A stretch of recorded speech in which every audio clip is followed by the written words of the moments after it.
शिष्य में किस प्रकार के गुण होने चाहिए? सनातन में गुरु शिष्य परंपरा में शिष्य के कुछ गुण बताए गए हैं।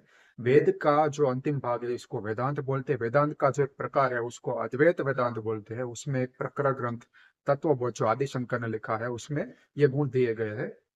यह श्लोक है साधन चतुष्टय किम नित्य अनित्य वस्तु विवेकः इहामुत्रार्थ फल भोग विरागः समाधि शक्क संपत्ति ही मुमुक्षुत्वं च इति।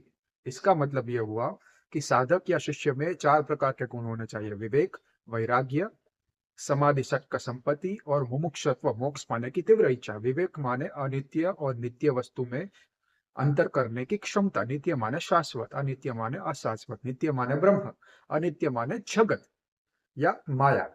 बाद में है वैराग्य, भौतिक और स्वर्ग के सभी भोग में अनासक्त होने की क्षमता जो योगाभ्यास से धीरे धीरे लगातार प्रयत्न से आती है। बाद में आती है समाधि शक्क संपत्ति ही। छह प्रकार की संपत्ति है। सम माने इंद्रियों का मन का शमन, मन का निग्रह करने की क्षमता जो योगाभ्यास से लगातार प्रयत्न से धीरे धीरे जब मन का शुद्धिकरण होगा तब आ जाएगी। बाद में आता है इंद्रियों का दमन, सभी इंद्रियों का दमन करने की क्षमता, बलपूर्वक योगाभ्यास से इंद्रियों को उसके विषय से विमुख करना। बाद में आती है उपरति, उपरति माने स्वधर्म का अनुसरण।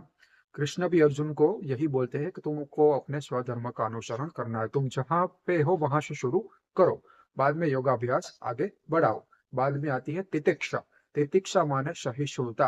परमात्मा आपको जिस भी परिस्थिति में रखे उसमें आपको रहना चाहिए, कुछ किसी भी प्रकार की फरियाद किए बिना, कंप्लेन किए बिना। बाद में आती है श्रद्धा, परमात्मा में आपको अनंत श्रद्धा होनी चाहिए। किसी भी प्रकार का विघ्न आप झेल रहे हो, परमात्मा की श्रद्धा चलित नहीं होनी चाहिए। और छठा समाधि शक्क संपत्ति का है चित्त एकाग्रता। समाधानम किम चित्त एकाग्रता, चित्त की एकाग्रता आप में होनी चाहिए। योगाभ्यास में ध्यान के अभ्यास से धीरे धीरे चित्त की एकाग्रता बढ़ेगी और आप धीरे धीरे साधक के सभी गुण पाएंगे।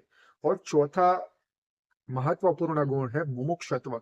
ये तीनों गुण आप में नहीं है शुरू में। अगर मुमुक्षुत्व है, मोक्ष पाने की तीव्र इच्छा है, तो धीरे धीरे ये साधन चतुष्टय में बताए गए सभी गुण आप पाएंगे और आप सही मायनों में शिष्य या साधक कहलाएंगे और आपको परमात्मा एक अच्छा गुरु भेजेंगे। यह है शिष्य के गुण सनातन में। धन्यवाद।